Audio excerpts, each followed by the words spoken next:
आलोक शर्मा, मैं शुरुआत कर लूं आपसे। क्या ये जितने तीखे बाण, व्यंग बाण हैं, गलत कह रहे हैं अरविंद केजरीवाल, गलत कह रहे हैं संजय सिंह, गलत कह रहे हैं राघव चड्ढा, गलत कह रहे हैं संजय राउत? देखिए, मुझे लगता है कि आज का दिन बाण चलाने का भी है और राजनीतिक अपने जो हित हैं, अहित हैं, उनको साधने का भी है।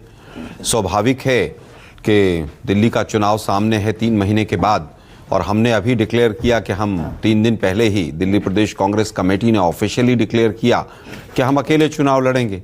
तो स्वाभाविक है कि इस तरह की टिप्पणियां आना बहुत मुझे लगता है बहुत ही नेचुरल है। नहीं, ये नहीं होता क्या आलोक जी? अगर वो ओवर कॉन्फिडेंस नहीं दिखता, भाई राहुल गांधी तो चाहते थे कि आम आदमी पार्टी शामिल हो जाए, सकारात्मक खारिज कर दिया हुड्डा साहब ने कि कोई जनाधार नहीं है। गरिमा जी, देखिए, सकारात्मक बातचीत दोनों तरफ से शुरू हुई।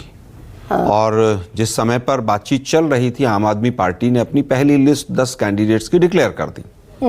उसके बाद वो बातचीत टूट गई। 1 सीट 2 सीट कम ज्यादा पर हो सकता था, लेकिन अब रिजल्ट आने के बाद तो शायद आम आदमी पार्टी को ये भी समझ आ गया होगा कि भाई उनका वोट परसेंटेज कितना है। और ये 2% वोट शेयर है, 1.74%। मैं वही कह रहा हूं कि अभी तक सरकार बना रहे थे और हमारे बगैर किसी की सरकार नहीं बनेगी, केजरीवाल जी ने यही कहा था वहां जाकर। तो आज उनको भी समझ आ जाना चाहिए कि भाई आपके कितने कैंडिडेट्स ऐसे हैं जिनकी जमानत बची है। 1-2 बचे हों तो उनका नाम बताइए। जब आपको भी अलायंस करना है, हमें भी अलायंस करना है, तो दोनों को ही झुकना पड़ेगा, दोनों को सकारात्मक बातचीत के साथ चलना पड़ेगा। आपने कांग्रेस के लिए क्या क्या नहीं किया, उसके बावजूद हमने तो अलायंस में हरियाणा में एक लोकसभा दी और उसमें भी जिस तरह से चुनाव लड़ा सबने देखा। लेकिन नहीं, उसका फायदा तो आलोक जी कांग्रेस को भी मिला ना। और राहुल गांधी क्या बेजा चाहते थे कि आम आदमी पार्टी से गठबंधन हो जाए? नहीं, मैंने नहीं कहा बेजा तो नहीं चाहते थे, या उन्हें समझ नहीं थी कि आम आदमी पार्टी का जनाधार नहीं है कांग्रेस? गरिमा जी, मैंने नहीं कहा बेजा चाहते थे। मैं कह रहा हूं दोनों तरफ से सकारात्मक बातचीत हुई, और बातचीत का एंड हुए बगैर पहली लिस्ट अगर किसी ने डिक्लेयर की तो आम आदमी पार्टी ने डिक्लेयर। उसके पहले हुड्डा साहब ने रेड सिग्नल दिखाया कि ना हमें जरूरत नहीं। मुझे नहीं, बैठक से भी सीडब्ल्यूसी की उठकर चले गए कि ना हमें जरूरत नहीं, कोई जनाधार है नहीं देखिए, आम आदमी पार्टी का। सीडब्ल्यूसी की बैठक नहीं हुई, सीसी की मीटिंग थी टिकटों के लिए। और उस जब तक वो पहली लिस्ट इनकी आई, हमने केवल सिटिंग को दिया था। हुड्डा साहब का कोई स्टेटमेंट नहीं है कि हम आम आदमी पार्टी के साथ गठबंधन नहीं करेंगे जब तक इनकी पहली लिस्ट नहीं आई है। इनकी लिस्ट पहले आई है, खैर वो समय चला गया। और ये इतने वोट यहां जुड़ जाते, इतने वोट यहां जुड़ जाते, ये गणित नहीं होता। अगर यही गणित होता तो दिल्ली की तो 7 की 7 सीटें जो हैं लोकसभा की, वो आम आदमी पार्टी और कांग्रेस को जीतनी चाहिए। अगर केवल यही गणित हो जाए कि आम आदमी पार्टी का और कांग्रेस का वोट बैंक मिल जाएगा, ये गणित नहीं होता है। आम आदमी पार्टी का ही अपना वोट बैंक अगर विधानसभा का हम देखें। क्या आप ये सारी चीजें आज गोलमोल कर रहे हैं क्या बैठकर? नहीं, गोलमोल नहीं कर रहा मैं तो। भाई केसु वेणुगोपाल ने कहा कि there is no talk as of now. बाद में राघव चड्ढा ने और संदीप पाठक ने कहा था हरियाणा में कि अब हम आगे विचार करेंगे। आज शाम तक सहमति बन गई तो बन गई, और अगर नहीं बनी तो हम आगे विचार करेंगे। मैं वही कह रहा हूं, कुछ सहमति नहीं बनने आप गलत बात ये बयानी ना करें कि भाई उन्होंने लिस्ट जारी कर दी। पहला बयान भूपेंद्र सिंह हुड्डा का है, आप निकाल लें गूगल पर, कि हरियाणा में आम आदमी पार्टी का कोई जनाधार नहीं है। नहीं, ये कहना कि जनाधार नहीं है और ये कहना कि अलायंस नहीं होगा, दोनों चीजों में बहुत फर्क है। हमें जरूरत नहीं किसी की। मैं फिर कहूंगा, जनाधार कई बार नहीं होता है तब भी अलायंस होता है।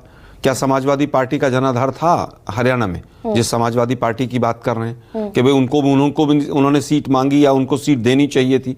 मैं समझता हूँ गणित नहीं होता है, ये केमिस्ट्री है। आम आदमी पार्टी के साथ हम चुनाव लड़े दिल्ली में, 7 लोकसभा पर लड़े, आम आदमी पार्टी भी हारी, हम भी हारे। अगर पिछले लोकसभा के सारे वोट मिला लें तो 7 सीटें बीजेपी हार जानी चाहिए। तो मुझे लगता है कि अब वो समय चला गया है, अब दिल्ली का चुनाव सामने है।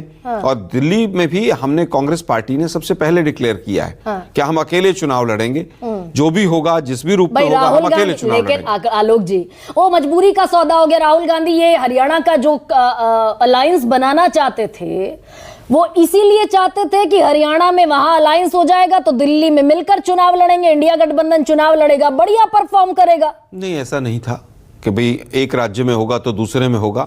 इंडिया गठबंधन में वो आए, उस समय पर भी पंजाब में अलग अलग चुनाव लड़े, पंजाब में मिलकर नहीं लड़े, हरियाणा और दिल्ली में मिलकर लड़े। जब एक ही चुनाव में दो राज्यों में अलग अलग परिस्थिति थी, तो मुझे नहीं लगता कि किसी रूप में उसको इस रूप में देखा जाए कि अगले विधानसभा में भी अलायंस होगा। अच्छा, ये आम आदमी पार्टी के साथ अगर मिलकर लड़ते आलोक जी, तो ये 5 सीट झोली में होती क्या?